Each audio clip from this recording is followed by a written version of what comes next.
বিশ্বনবী পাগলের মতো একবার হাউজে কাউসারে যাবেন, একবার সিরাতে যাবেন, একবার পুলসিরাতের দিকে, একবার হাউজে কাউসারের দিকে পাগলের মতো দৌড়াতে থাকবেন। তার কোন গুনাহগার উম্মত যাতে জাহান্নামে ঢুকে না যায়, সেদিন কেউ সুপারিশ করতে পারবে না বিশ্বনবী ছাড়া।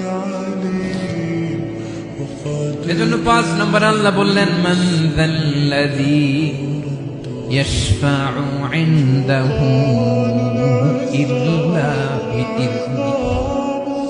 কার সাহস আছে, কার এত বড় বুকের পাটা কিয়ামতের কঠিন দিন আল্লাহর সামনে দাঁড়িয়ে সুপারিশ করবে?